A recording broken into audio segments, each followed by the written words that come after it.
friends, it's Evelyn here with Luna. Welcome back to the channel, and as always a huge thanks to each and every single one of you for your continued love and support for this, my very own little creative corner of the internet. Are we keeping you awake, Luna? Yeah. Today we're coming at you from our music room because it's incredibly sunny, and this is the room in the house that gets a lot of sunshine, so we're definitely taking full advantage of that, aren't we, Luna? Yes, we are. This week, my friends, it's back to some pattern drafting, and to one reason I absolutely adore pattern drafting. If, my friends, you're anything like me, then while you're watching your favourite movies or TV shows, you might be looking not just at the plot lines and the characters, but probably, yes, at the costumes. And one reason I love to be able to pattern draft, my friends, is that if I see any costumes that I love on any TV shows or movies, you can create that costume for yourself to your own measurements. You just need to learn how to pattern draft. And I'm teaching you just that right here on the channel. Today we're going to be creating one of my favourite costumes from a recent movie, the Glass Onion film from the Knives Out series. And I'm creating one of my absolute favourite outfits from that movie, this. Yes, this week, my friends, we're going to be pattern drafting Birdie Jay's jumpsuit. Yes, I absolutely love this, and when I was watching the film, I definitely knew I had to create one of these. It's just taken me a little while. So, with some absolutely gorgeous fabric from Minerva, I'm going to give it a go. So, get your pattern drafting supplies, my friends, and a smile, and yeah, a cuppa. And let's get to some all-important pattern drafting. Let's go.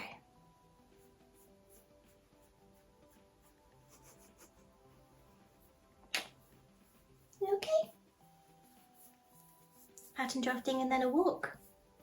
Or maybe a cuppa. Yeah.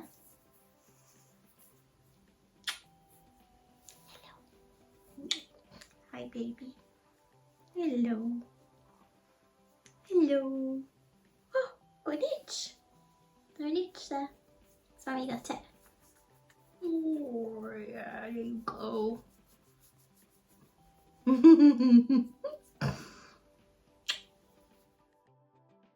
Here is this week's gorgeous fabric, my friends, which you may well have seen in last week's 2024 sewing plans video. There's a card above so that you can check it out.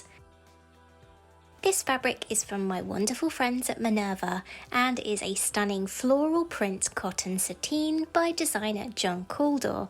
It's the most beautiful shade of duck egg blue, almost a mint hue. And the floral print was just screaming out to be turned into something a little bit more extra, my friends.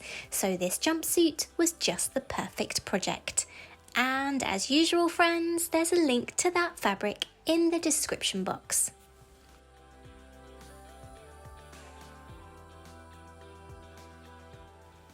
Let's start with a sketch. Birdie's jumpsuit has a wonderfully wide flared trouser style, which is incredibly flattering. The deep V-fronted bodice appears to be undarted, making the most of the gorgeous patterned fabric that the designer has chosen. And those bishop sleeves, swoon. And although this is a stunning jumpsuit, my friends, pattern drafting this using our block patterns is actually going to be nice and easy today. Wonderful. And yes, broken record, my friends. As always, you'll find links to the block tutorials right here on the Evelyn Adore channel, together with anything featured in today's video in the description box below. And there'll be cards throughout the video too. You're welcome.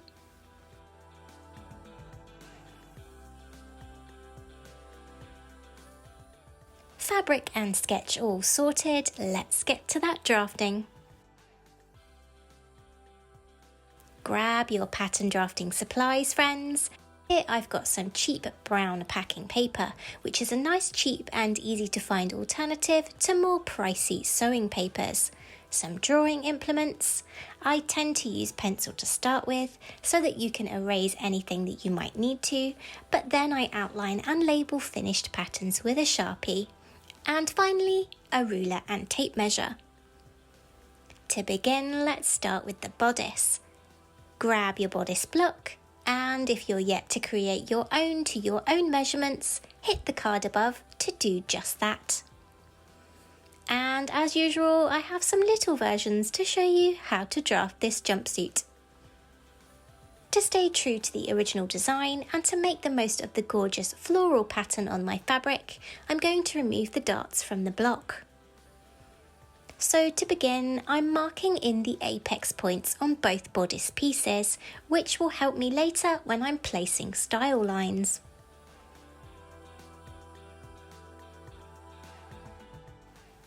To eliminate the darts on the front bodice, grab your scissors. And cutting through the 2 darts to just before the apex point, creating a hinge will allow you to close the waist dart on your piece like so.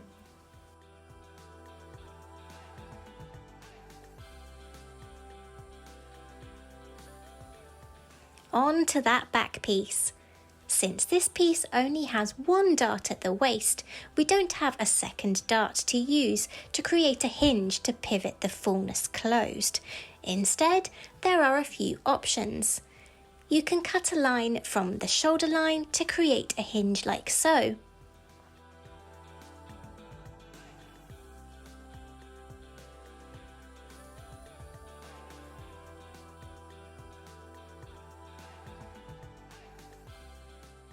Or probably the simplest method and the method I'm using today, simply remove that fullness from the side seam like so.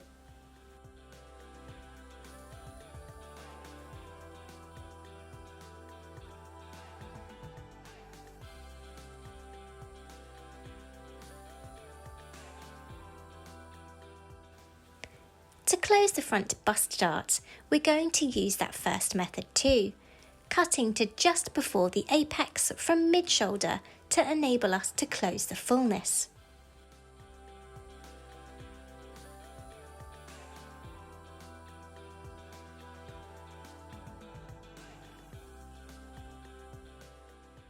Grabbing some spare pattern paper, it's then time to redraw that shoulder line and armscye, making sure to retain the original measurements.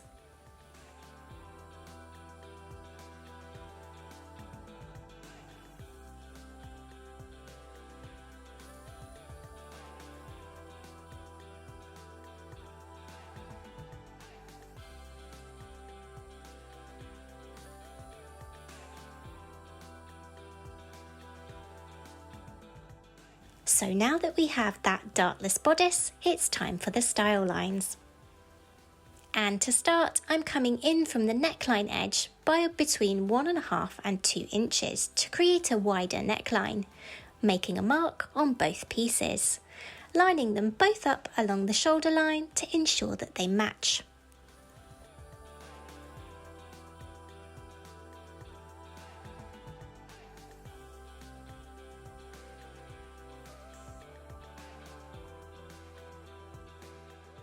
Taking note of those apex points, it's then time to draw in the front and back necklines from this new neckline edge, curving a line down to reach the centre back and centre front of the pieces.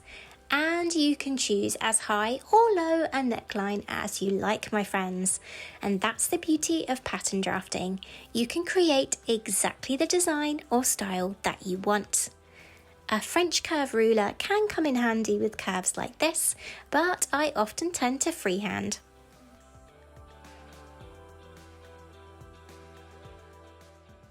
You may notice, friends, that the back neckline is sitting slightly higher than the front here. This is to make sure that the bodice has some stability and hopefully won't fall off the shoulders.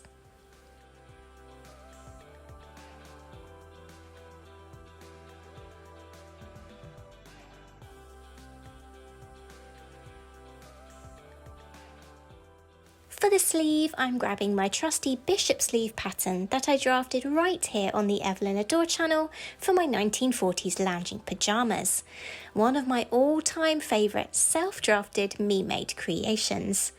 to make a bishop sleeve pattern of your own, hop on over to that video. Card above, friends.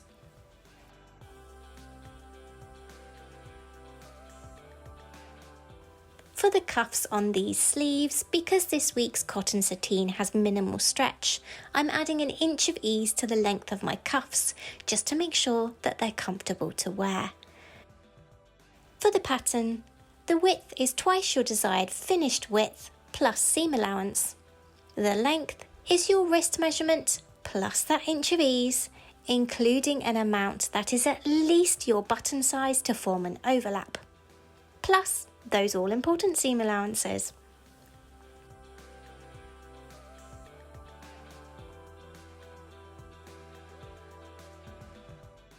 On to those trousers. Grab your trouser block, and yes, you know the drill, there's a card above. We will dispense with the darts on our trouser pieces, just like we did with the bodice pieces, to make the most of the patterned fabric and to also make this project super quick and easy to sew. But first, we're going to add some fullness to this block. We want those flared trousers, my friends. So, cutting up from the hem to the centre of the dart, almost to the top of the pattern piece, create a hinge so that you can open that pattern to create a flared leg trouser. I'm making my trousers slightly less flared than the movie version because I want this jumpsuit to be super wearable. But if you want to go all out, my friends, and make your trousers as wide-legged as you want, then just go for it.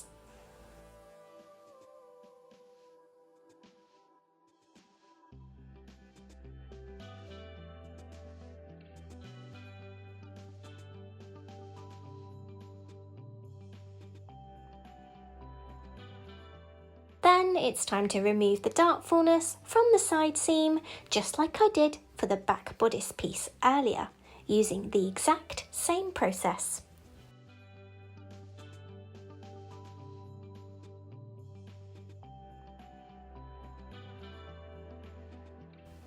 And here is our pattern. Don't forget to add those labels, my friends.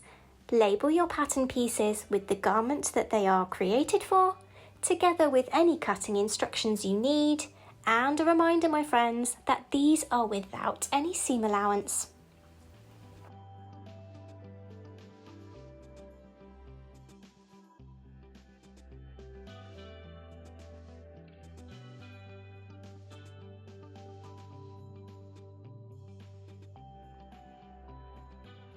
Okay friends, let's get sewing.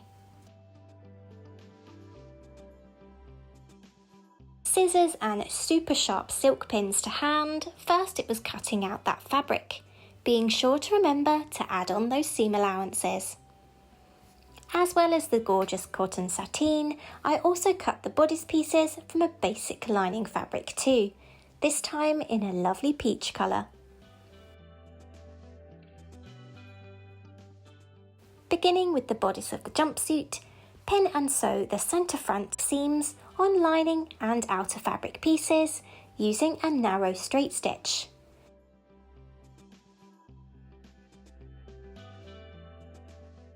Before pinning and sewing the side and shoulder seams too.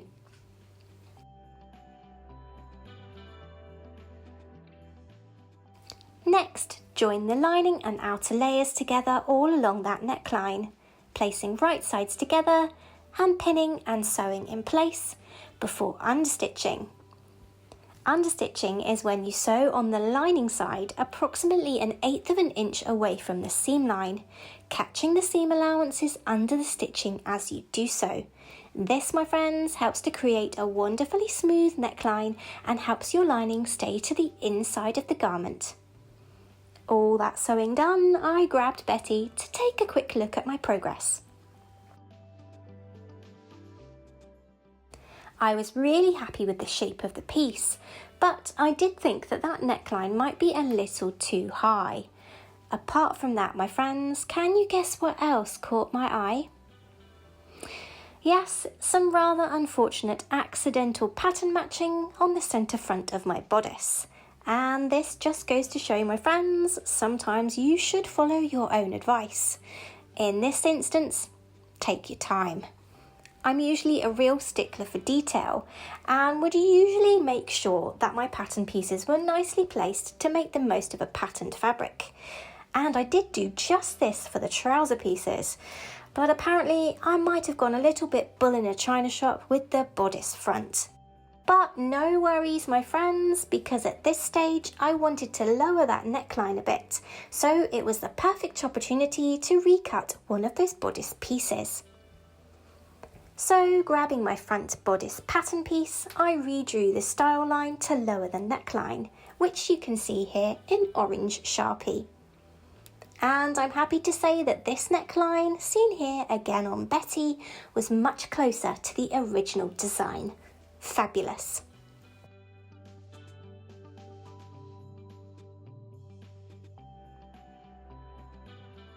Next, those bishop sleeves, which I'm constructing using French seams, beginning by pinning and stitching the sleeve seams with wrong sides together using half your seam allowance, before trimming that seam down and stitching the seam once more, but this time with right sides together, concealing the raw edge inside the second line of stitching.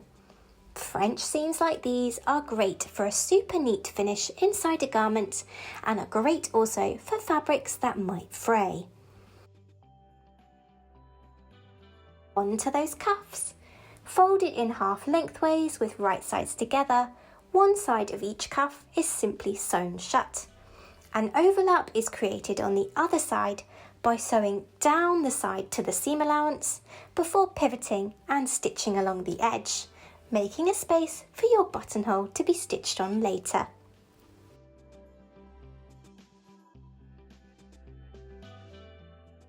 One of the raw edges of the cuffs are then attached along the wrist edge of the sleeves, and my top tip here, friends, is to run a long line of stitches all along the wrist edge of your sleeves, allowing you to pull on the bobbin threads to help you gather the sleeve into the cuff. The remaining raw edge of the cuff is then folded to the inside of the sleeve, the seam allowance folded under, before it's hand stitched neatly in place.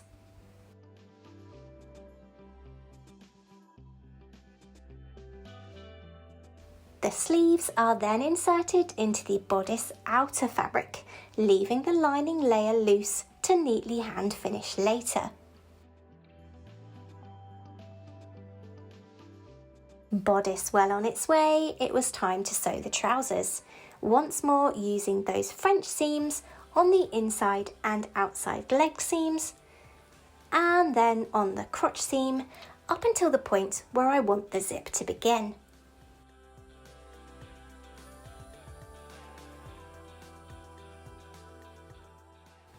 Hemming the trousers by hand was the next step for both a nice neat finish and to ensure that the hem was completed before the garment becomes heavier when the bodice is attached, which, incidentally, my friends, was the next step, joining the bodice and trousers all along the waistline.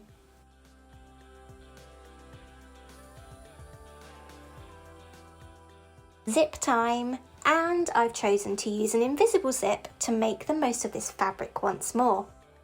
And as always, I begin by tacking the zip in by hand.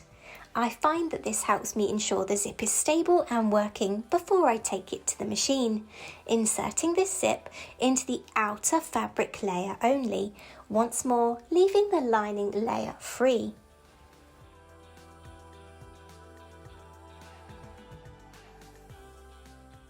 This lining layer then gets pinned all along the back of the zip to the zip tape, with the raw edge being tucked underneath before it's neatly hand stitched in place. A process which is then repeated at the waistline and around the arm size too, pushing those raw edges under the lining to conceal them for a lovely neat finish, hand stitching them in place, anchoring them to the seam allowances underneath.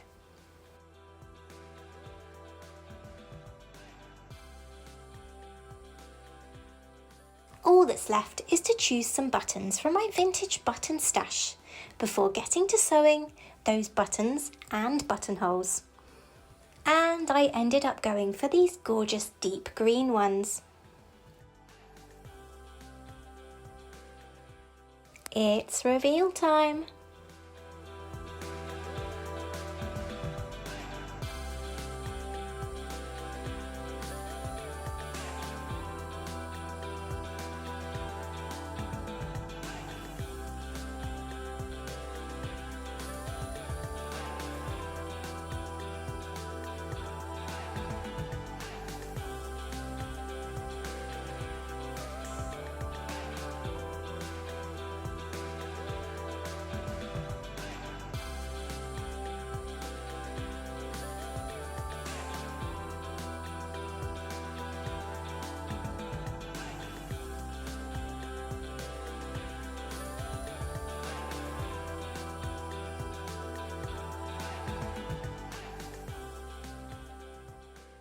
Wow, my friends, when I decided that this was going to be my first sewing project of 2024, I was incredibly excited because I've wanted one of these jumpsuits in my me-made wardrobe since I saw the movie.